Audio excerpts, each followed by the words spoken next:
Hey, Dylan. Oh, we can't hear you at all, just so you know.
Well, that's because it's taking.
Let's see. Now we can hear anything. Yeah, but that's from the speakers. So. Do you want to turn the speaker on? Yeah, we can turn the speakers like down. Yeah, turn them off, maybe. I physically have to mute him in there. Oh, then we wouldn't be able to hear them on the call. Yeah. Oh. Okay. Does that matter? Yeah, a little bit. Just want to be able to anyone to actually I can hear it off that, which is really weird. Can you guys hear us now? Echo. Mm-hmm. Okay, so there's a bit of an echo. This is all. It's probably because there's two. Yeah. Is that okay? Echoing a little bit, but we can hear. Any difference? I think it's fine. You're muted on there. Yeah, that's what you had to mute. Yeah, turn off the mic. But I think it just has a little echo, but I think it catches on there. I think yeah, let's turn that off.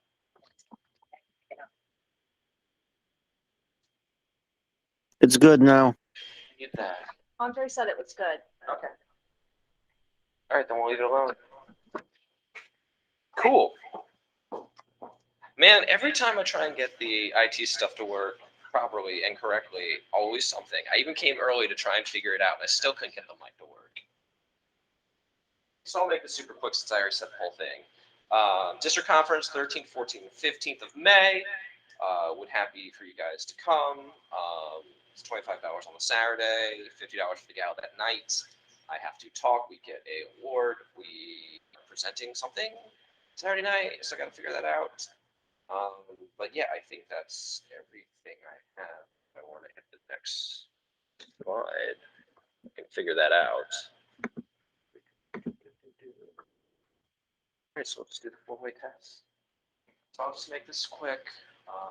Four-way test of things we think, say, or do. Is it the truth? Is it fair to all? Will it build goodwill and better friendships? Will it be beneficial to all concerned? Will be beneficial to all concerned. Fifth one is will it be fun? And tonight, the speaker, Cesar Hernandez. He is the CEO and Managing Director of Omni Public. He's a good friend, it seems, of Amber. So do you want to? Supervisor. Okay, do you want to say anything about it? Is there anything? The slide, that's fine. Okay, that is fun. Cesar has worked the past 10 years as an innovation policy advisor, public affairs strategist, and government relations professional. Cesar is also one of the founders of the Tampa Bay Mobility Alliance. I know what that is, actually, funny enough. And is the current president of the Tampa Bay Mobility Chamber of Commerce. He is a former student body president and university trustee at USF. So any USF alums, looking at you too. It's just like probably someone you want to connect with. That's everything that I have. Thank you for coming, Cesar. And you can sit wherever you like. I'll figure out the camera. Should I go right there where you were just at? Yeah, you can. Whatever, maybe. Yeah, we can always adjust the camera though. My end of the view here.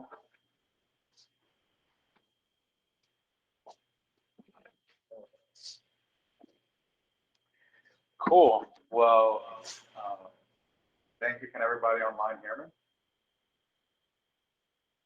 Yes, sir. All right. First, just thank you and good evening. Thank you for having me here.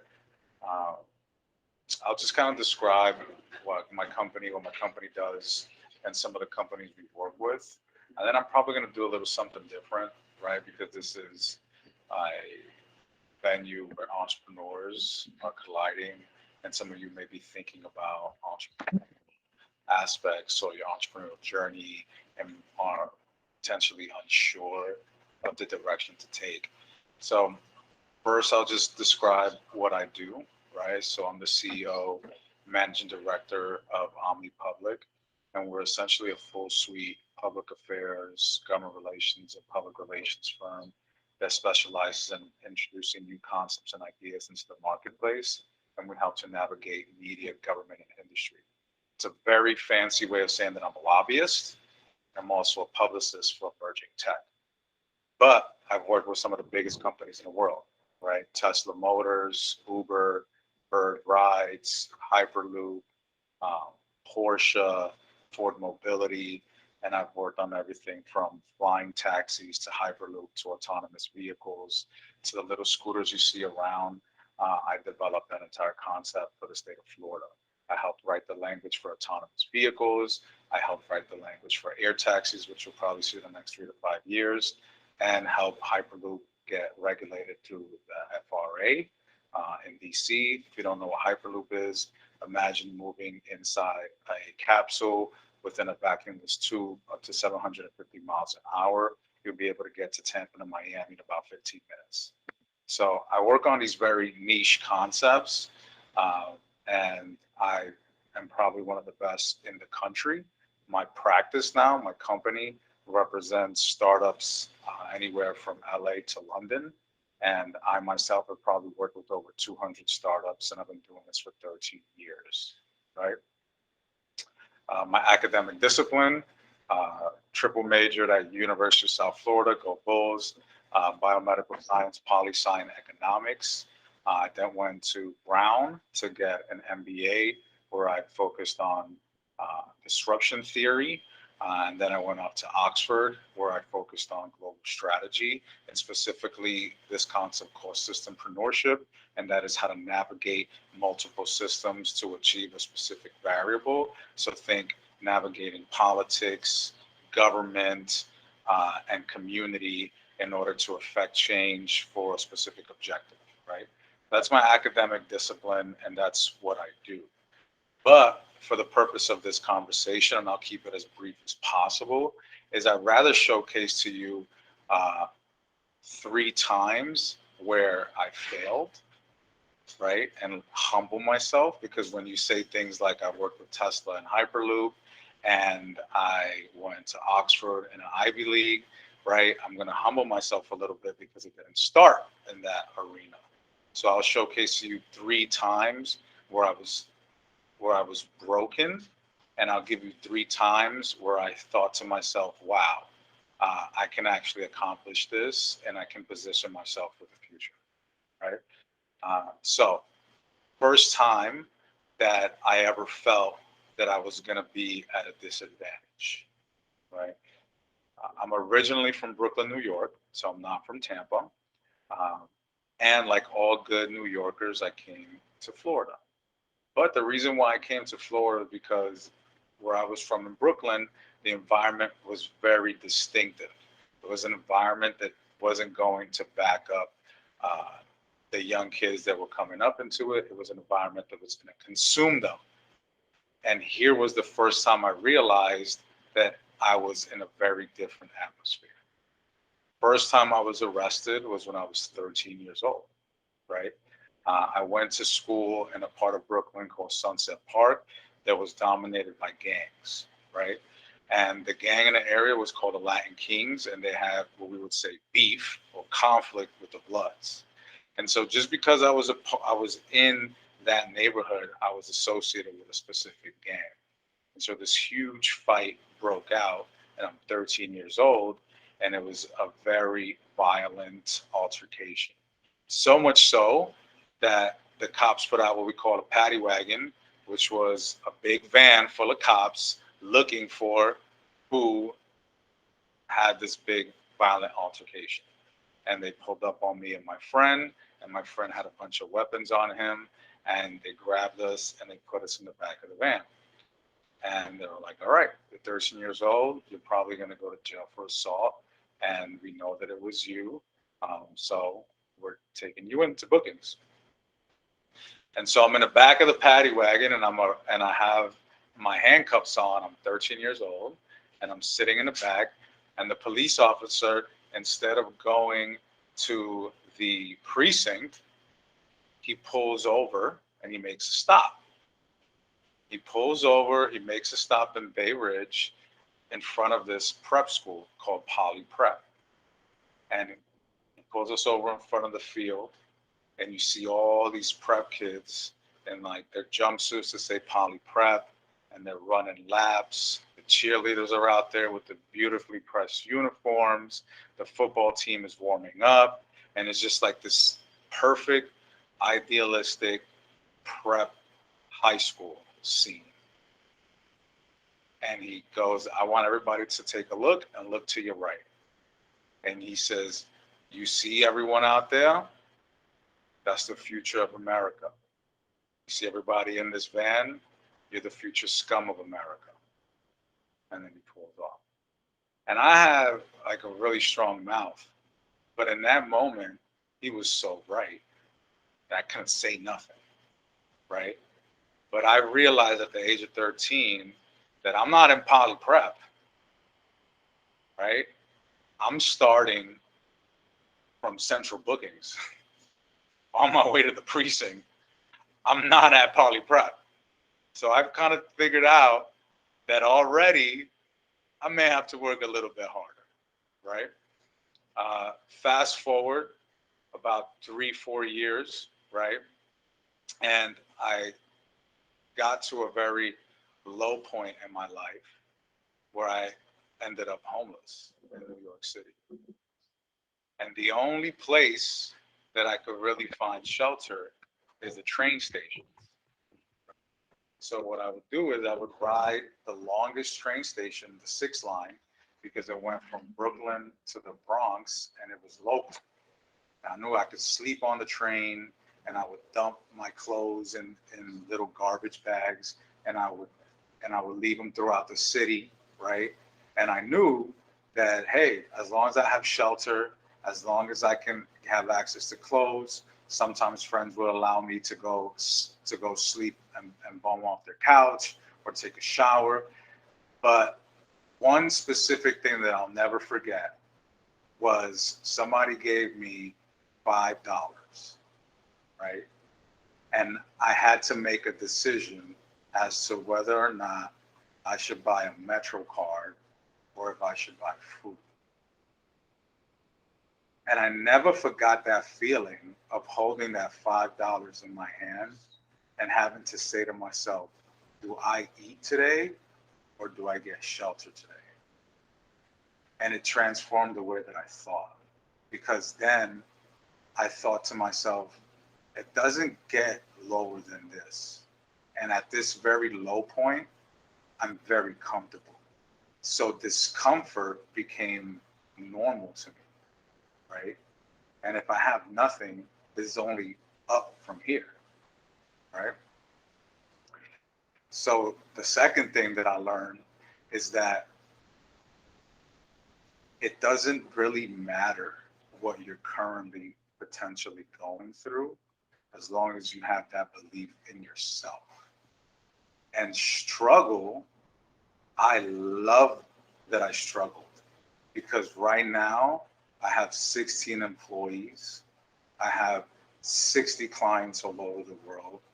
My WhatsApp is just popping off and things are always going on, but it ain't nothing. You want to know what struggle is? Making a decision between should I buy a Metro card or should I buy food? All this entrepreneurship stuff, easy peasy. So that was the second thing that I learned. Now, the last time, well, not the last time, but a third moment that really broke me was I was on a really big high. I just graduated from USF. I was student body president, right? I thought the hard times were behind me. And I tried to launch my consultancy before, and it collapsed.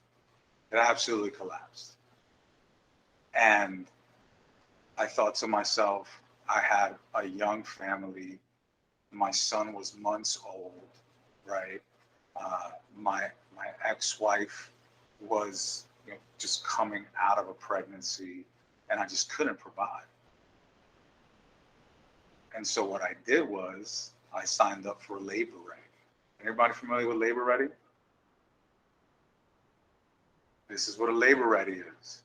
You show up at 3:30 a.m. with boots and some working gloves, and you go show up to the office, and they give you work for $80 a day. You just show up, say you're gonna go work here, you're gonna go work here. So it was a temp agency for hard labor. And my job was to go down to Amalie Arena and pack barrels of oil. 10 hours. I got $80 for the day. Every day I'll show up, pack barrels of oil, pack it up, keep it going. And I would come home drenched in oil on my boots. And one day I came home and my grandmother looks at me with tears in her eyes and she goes, "You didn't study so much to have your body broken." She's like, "Use your mind." And so what I learned was that if you have a talent, there's a difference between hard work and talent. I worked very hard, but I was also very poor doing so. I wasn't using my talent. I knew that I wanted to be an entrepreneur, but I had failed.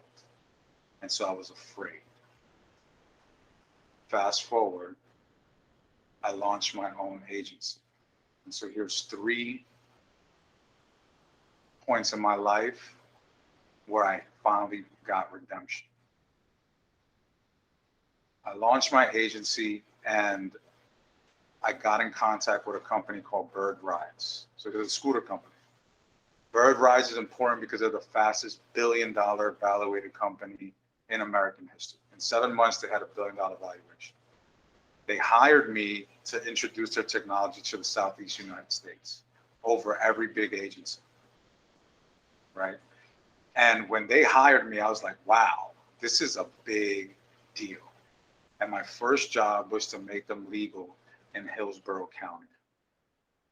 And I remember being there with the chief legal officer that flew down from DC so that I can open up the Florida market, and me lobbying Hillsborough County Commission to get the first county to allow permitting for scooters, right?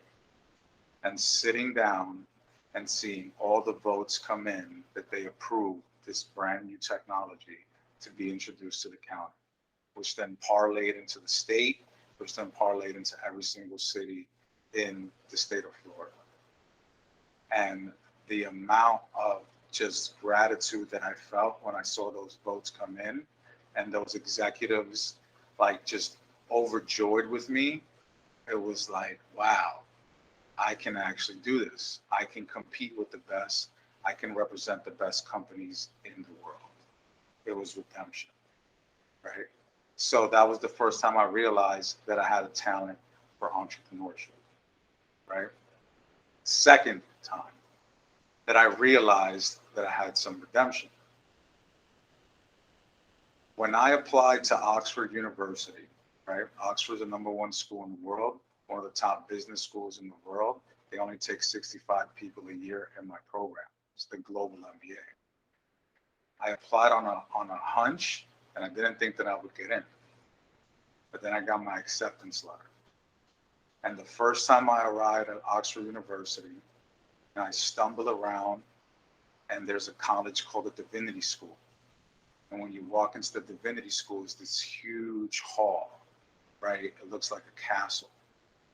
And I didn't realize where I was at. But then as I'm walking in, I'm by myself, and I see the Divinity School and this immaculate structure. And then somebody comes up to me and they said, oh, only readers are allowed here. And a reader is what they call students. And then I show them my badge, and they were like, excuse me, sir, we didn't know you were a reader. I apologize. And I'm sitting in a courtyard by myself, and it hit me that I was at Oxford. And then the words of that police officer came to mind when he said I was going to be the future scum of the world. That was redemption. Don't let anybody tell you who you're going to become and what you're going to become, right? And here's the last time that I really strongly felt redemption. So I remember when I had to make the decision between a Metro card and a bagel, right? The first year that I opened up my agency, I made $35,000 that year. The third year that I opened up my agency, I made over $1 million. And the month when I crossed the $1 million mark, I remember when I didn't have $5 to my name and in a cent, and I felt an immense amount of gratitude. So the reason why I share this with you is I wanted to share 3 times where I was broken, and then 3 times where I felt redemption. And so as entrepreneurs, don't let failures, past experiences define you. Let yourself define who you are, because there legitimately is no limit. From someone that was told that I was going to be the scum, to becoming a scholar at Oxford University, to someone that didn't have the ability to buy a Metro card or a bagel, to a millionaire, and also essentially to someone that failed his first company, to someone who represented the top startup in the world at the time. So that's parts of my story that I wanted to share with you all. And I don't know if anybody has any questions. It's funny, you're from New York. Most of my family's in Sunnyside, Queens. So is most of your family still up there? Everybody. Everybody's still up there? All right. All in Brooklyn. How's your grandma? How proud is she of you and everything? She's in my condo in downtown Tampa right now. Oh, that's awesome. So she's good.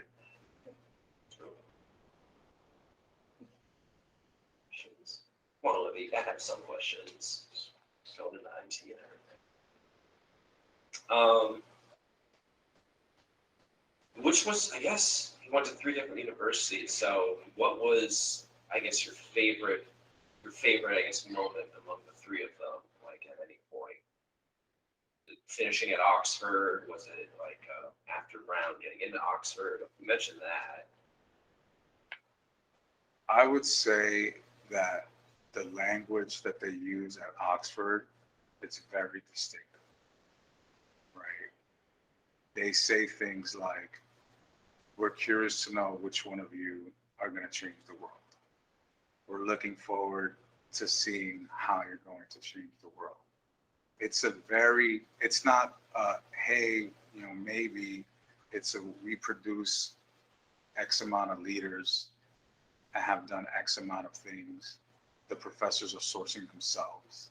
Right? And when you come around that crowd, it kind of like hits you that, wow, these are very brilliant people.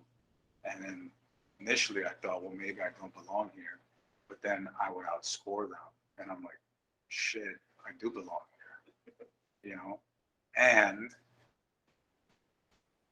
I started at a disadvantage, and I'm here with you, competing with you. And I honestly feel that makes me more viable candidate, right? And so just the language that they use at Oxford is outstanding, right? And I don't, like, it's not even on my LinkedIn when I went to Oxford, because it's like my superpower. Because when I come across all these tech CEOs, they start talking business, they don't realize like how savvy I am in it.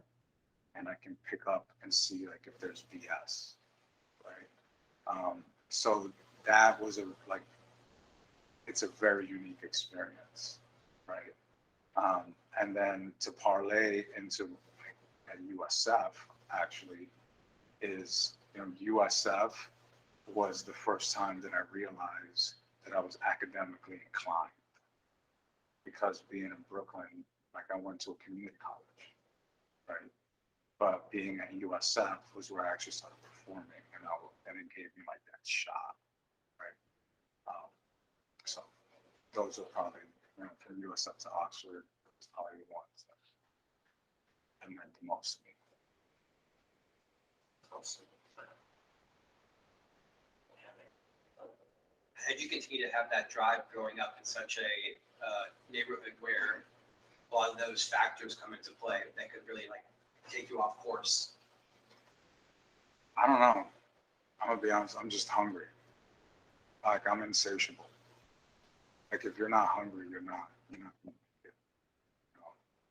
And I have a healthy fear of losing it, and so that's why I will outwork anybody. Right. And I just remember that I had a very strong belief in myself, and I consistently do, and I keep challenging myself. So there's a concept in business, it's called eudaimonia. Are you guys familiar with this? So eudaimonia is a concept that essentially breaks down into human flourishing, right? And the way that a human can flourish is if you create your own guiding principles that you created, your own standard, not that somebody else's standard. And if you adhere to your own policies and procedures, you build trust with yourself. But if you go against your own policies and procedures, then who are you? If you broke the rules that you actually created for you. And so my governing rules was that I always wanted to compete with the best in the world, and that I wanted to represent the best companies in the world. And that's where my mindset was at. So when I was in my 20s, right, I felt myself connecting with the clients that I had. I felt myself working on the projects that I worked on, right? When I was a kid in Brooklyn, I felt myself out of this environment. I didn't see it, I didn't know where I was going, but I felt it. So when a cop would say to me, I'm gonna be a criminal, I didn't feel that. Like I felt that I was better than that. You know, like I don't know how to explain it.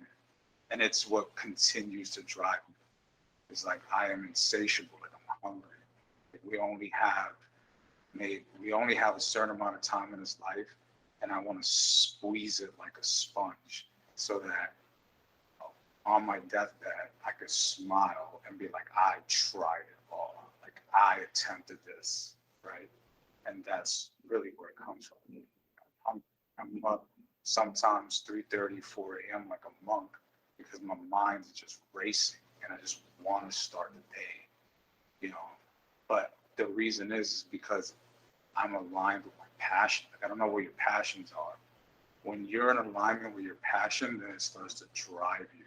And when you're doing things that are misaligned with your passion, then you're in a lull because you don't know what it is. But when you find it, it is an energy source, right? It literally drives you, right? In engineering, they call it the motive power, like where energy is actually emanating from. And so I'm just aligned and with my mission and my purpose, and it's what drives me. What do you think about the emerging tech space in Tampa? Like, where do you see Tampa going? Are we the next Silicon Valley, in your opinion? Well, the challenge is the Silicon Valley is cool, but there's a lot that they do bad, right? One of those things is diversity, right? And I don't mean diversity by demographic. I mean diversity in not just demographic, but diversity in like thoughts, right?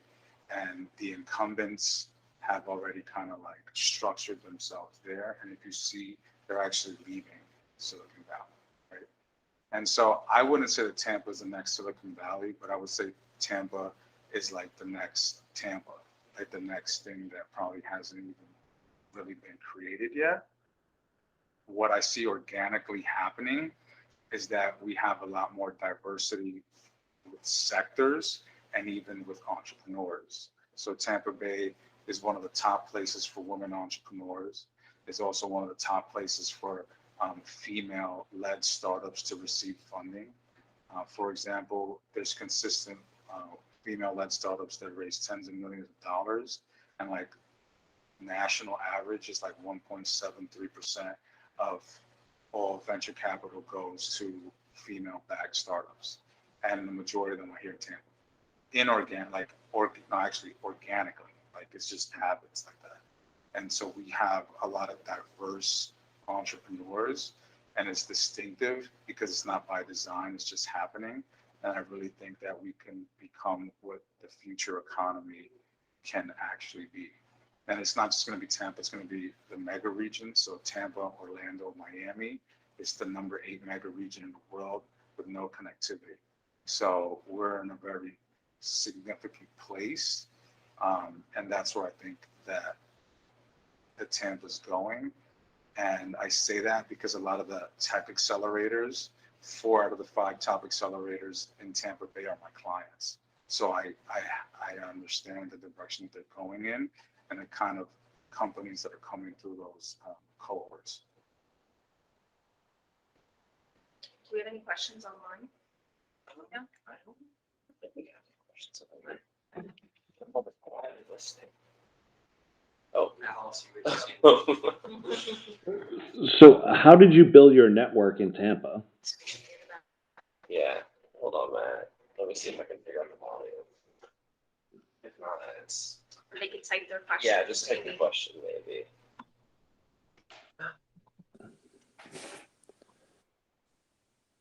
I don't have access to the chat.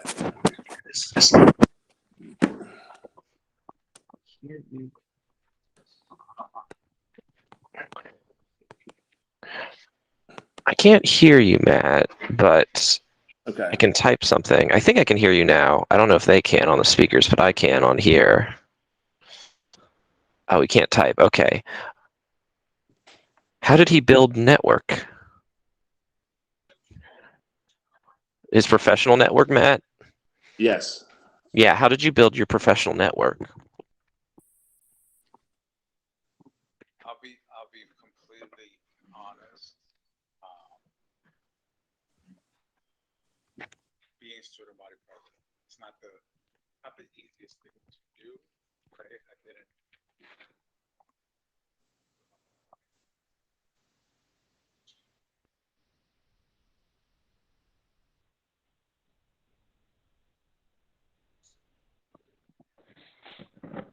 The speaker. Can't hear ya. What's unique about the student body presidency at any state university system? They can't hear me? Let's see. We're having volume problems again. Something with your headphones? Yeah. Are the headphones the microphone that's connected? No, it was the headphones. It wasn't that actually. I was turning that down so low. So. Yeah, it is. The sound is there, just very low. Is that better? Can you guys hear me? I mean, I know it's working. I don't know.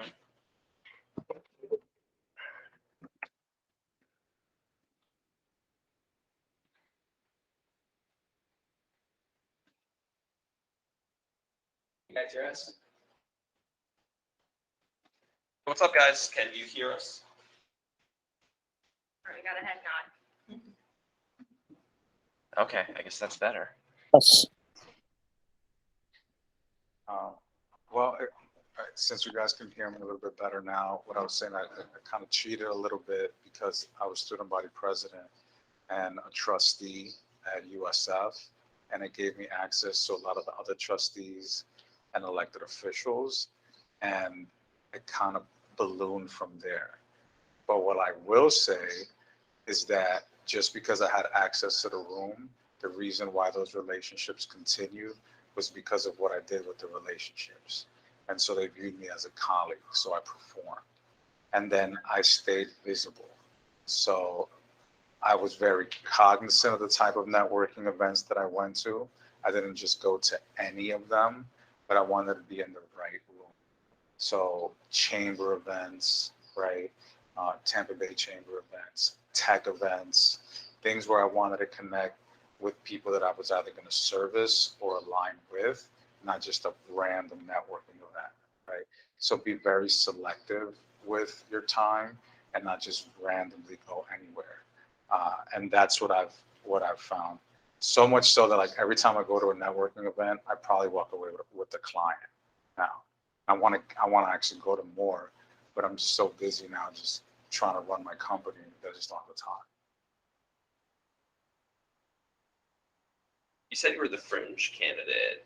So did you just like basically outrun everyone else, or did you have like a debate, or did you just go and meet everyone to vote for you? Yeah, it was very strange. I came in number 5 out of like 5 candidates in the first poll, and the number 1 candidate came from like a frat, right? He was in student government for like 4 years. He was a senator. He was buddy with the current president. But because of that, he was so perfect that he self-destructed, right? And I was like, I have 0 to lose. Like, I don't win, I don't care. I just keep doing what I'm doing. So I had no filter. And I'll be like, this is what I would do. This is what I would do. And like people connected with me. And I would just call them out on their nonsense.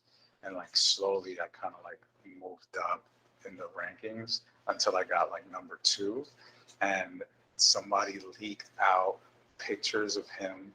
He's Jewish, leaked out pictures of him mooning Palestine. And then that like destroyed his reputation. And then like all the Muslim organizations were like just in uproar. And then he had to go on like a big apology and this, that. And I just, kept moving up. And then at a debate, they asked another candidate, you know, who would you vote for? And my opponent's name was Alan Cohen, right? And so the guy said anybody but Cohen. And then so everybody just went crazy and they were like, yeah, ABC, anybody but Cohen. And then I just kept moving and ended up winning. It's really cool. You had a catchy slogan too. Yeah, my slogan was super simple. It's I'm with Cesar. That was it. It was I'm with Cesar red shirts that said I'm with Cesar. And they were terribly made. I think that it was a misspelling in like my own name when they were handing them out. It was crazy. Student government at USF was amazing, but it launched my career. It really did. To this day, I give an example. I met Congresswoman Kathy Castor the first time in 2011 when I was student body president, and she had got recently elected. I think she was in her second term. And now I'm a lobbyist. I'm also a federal lobbyist. And I just got my client $1 million through her office. And she called me, right, and was like, congratulations, like your client's initiative is going to get funded. And I was like, thank you, Congresswoman. And then I called the client and I'm like, here you go. I made you $1 million. But I met her, goodness, what, like 12, 13 years ago, right? And she's still a ranking member of Congress. And now I lobby her. But I met her as student body president a long time ago. That's how my network grew. And so now, like this morning at one of our events for my company, we had Nikki Fried there, right? So she's running for governor. She's the current ag commissioner. And, you know, that's a relationship I made maybe like 7 years ago before she was a elected official. And so she came to the event, spoke at our panel, right? Texted me. But that's a relationship that I cultivated. And, you know, Lord knows what's going to happen. But whether or not she becomes governor, she's not going anywhere. She'll probably be a U.S. senator. But that's then my relationships carry on, right? A lot of my friends that are state house members are now running for U.S. Congress. They're probably going to win. And you know, I maintain those relationships. The difference is I've known them for like a decade. So yeah, I can lobby them, but I also consider them friends, right? I cultivated a real relationship, like a genuine relationship with them. Any other questions? That's it. Oh, what's that? Just a little change of pace. I'm a high school teacher. If you could give one piece of advice to yourself or any high schooler, what would you say about just coming up and coming from where you've been to where you are now?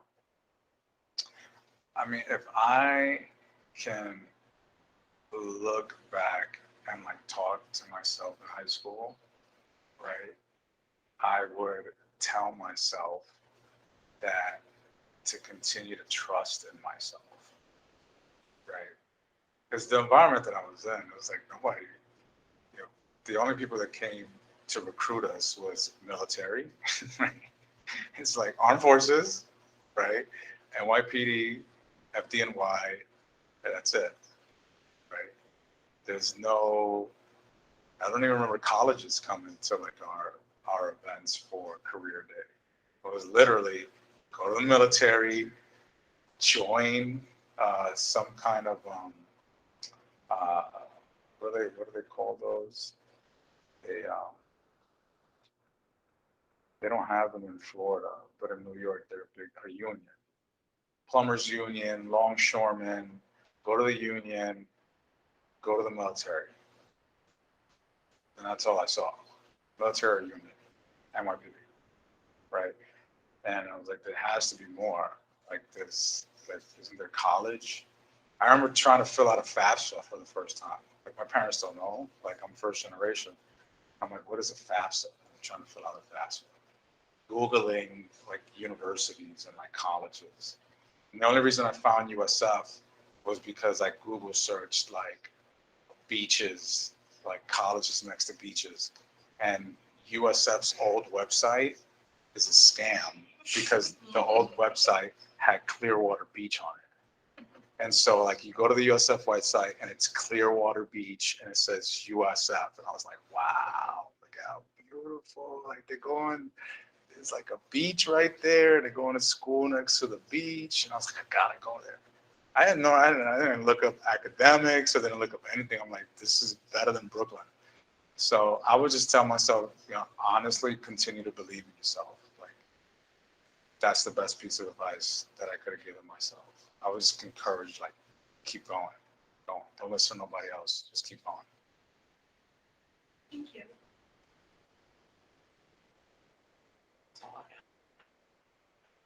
Thank you. Thank you. Well, thank you for having me. I appreciate it. Amber was an intern. I started as a community organizer in the streets in Suitcase Door to City. door. Yeah, in Suitcase City, and she interned with us when I was a community organizer. So humble beginnings, but then things take off. So, but thank you everybody online for listening to me. Amber has my contact information. If I could ever be helpful, just please feel free to reach out. Thank you. All right.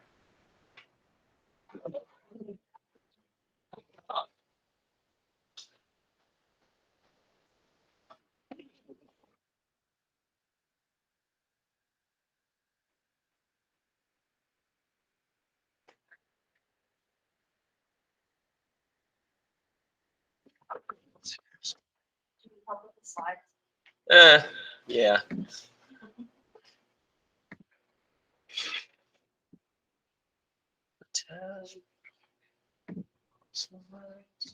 Share. Screen. Next one. Honestly, though, he's probably the best presenter we've had. He's the best presenter we've had since probably Sarah with Facebook Project. So he's really cool. Again, mentioned the district conference. So RP Funding Center in Lakeland. If you don't know where to go, gonna be there on Saturday. Starts at 10 a.m. Let me know if you want to go to the gala that night. You can come, accept an award with me, come talk, whatever you want to do. Look at you, Lexi. You can come. You can come up on stage with me. But yeah, just let me know. The club will cover $25 fee to get in. We'll cover if you need the gala fee. We'll cover that too. We just want anyone who's wants to come. Just let me know. Gotta buy you a dinner. So yeah, just let us know. And here's for the special project for it in support of VISTI. So I'm going to use some of the club funding to go and buy some of the materials, but if you want to donate any of the materials and bring it for the project that day on Saturday, anything, toothpaste, toothbrush, deodorant, Band-Aids, hand soap, lotion, detergent, any of that stuff, like we will take it. So volunteering for May. So The list. Soto Park again on Saturday, May 21st, 9 a.m. We had a big turnout a couple times ago. We had a good turnout last time, right before that was like the day I came back from Honduras. So I'm excited to get back out there. It shouldn't be too hot. We're getting there early. Bring some water. We'll have a good time. I think my friend Lauren, who I was supposed to induct tonight but is not here, she will bring her dog. So you get lots of pets. You can see her dog Kona. Super cute dog. You can bring your dog Olivia if you want. I do every other day. Yeah, you should come.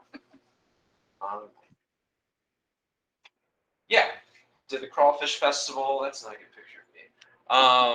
It was a lot of fun this weekend. I had Lexi come volunteer till 11. I was there helping the Honduras Compassion Partners, so I saw Jonathan and Stephanie again, so that was a lot of fun. I introduced them to Sarah and Rich.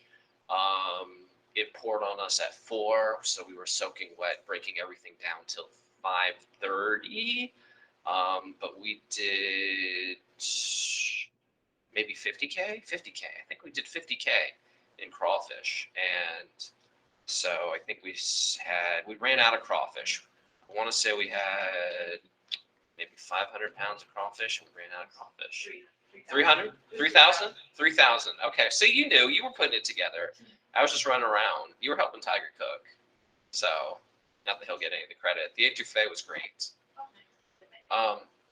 Last thing, we made a YouTube video of that. We made a TikTok of that.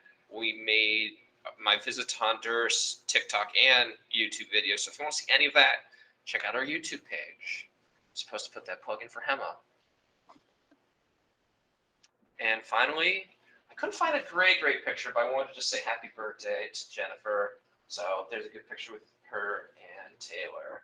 So we will have a social. I'm trying to do either picking peaches or picking blueberries. I'm having a hard time doing the blueberries because all the farms they've made like a union, and that union, I guess some of the farmers have had COVID, so they're not letting people come in, and they're having basically already have picked supplies, and you just go pick them up. So I'm trying to figure out how we can actually just go pick them ourselves. So we might do peaches, but the reason why I didn't add is because with the COVID numbers going up, all of the farmers are either sick or someone is sick. So I've been checking like their Facebooks and contacting them. So we might have something this month for you pick, but I can't promise it because I'm having a hard time. But I tried because I really do want to do it. But yeah, I think that's everything I have to mention. That's all I got. What's up, Lance? Is there anyone that's going to the international conference in Houston next month? So that's the thing. There's the Rotaract conference and the Rotary conference, and they asked me if I wanted to go to the Rotary conference, but I'm probably going to go to the Rotaract conference. But if anyone wants to go to the Rotary conference, we will sponsor you. The only issue that we really have is even when we were looking at getting the hotels early on, because they're having 250,000 people in Houston, we were having a really difficult time getting a room. But we can sponsor it. And then it's like to get there, the infrastructure for mass transit is non-existent in Houston. I don't know why they pick Houston. I'm going to be completely honest with you. I have Right. no idea. It would have been super easy. Like, I understand we can't go internationally, but like I really wish, like, you know, like New York, you know, San Francisco, Chicago, somewhere with just transit. But Houston is not that. Houston is like you have to figure out the hotel, and then on top of it, the rental car is nuts. Yeah, the rental car is like $1,000, like a day. Yeah. It's crazy. So we can sponsor someone who wants to go, but currently, unfortunately, I don't have anyone going to the Rotary Conference, which people at the district conference keep asking me to go, but I can't figure out the logistics. Probably be better with the pre-convention because stuff will be more open for availability. I feel like. Yeah, I mean, that's part of the reason why I wanted to go just to the Rotaract one, because it's $250,000 for the Rotary, and it's $50K for the Rotaract. But in the same place. Yeah. Yeah. It's just 3 weeks before. Oh. So, but yeah, What? 3 days before, you said? 3 weeks before. 3 weeks before? Yeah. Wait, so it would be like next week or 2 weeks from now? 2 weeks from now, yeah. Okay. But the one in Lakeland is next week. Yes. You see how all of this stuff like lined up? Like, Oh, Yeah. that's great plan. yeah, It used well, to be pre-convention for Rotaract was right before the actual convention, yeah, well, like 3 days before. it's kind of nuts. Yeah, it's very different post-pandemic. Yeah, everything's, COVID, whatever. I'm trying, like, I wanted to go because the Honduras guys are going there and they wanted me to come, like, do video and stuff with them. I think one of those pictures was me stealing their presentation board. But, yeah, no, if someone wants to go, I'm happy to have someone go. Amara even asked me about it. It's just the logistics suck. Like, they sucked back in January. They're only worse now. Because, like, I think even back then, the hotel room was like $700 a night, and then you got to get a rental car for like $1,000, and then on top of that, like, I got to fly you out. So actually, the flight's the cheapest thing. So it sucks, but I would love to have someone to go. I know a lot of the people at the district conference are going, but I don't know if anyone from our club will be able to make it, unfortunately. It's just kind of like the logistics of it, and no one has told me that they're super interested in doing it either. they've asked me about it, but everyone's just like, oh, well, that sounds like a lot. And it Thought is. on it, but the pre-convention is during when I go to Chicago, and then I'm going to Buffalo around the same time as the regular conference. Yeah, I find out, so the timing just didn't work out.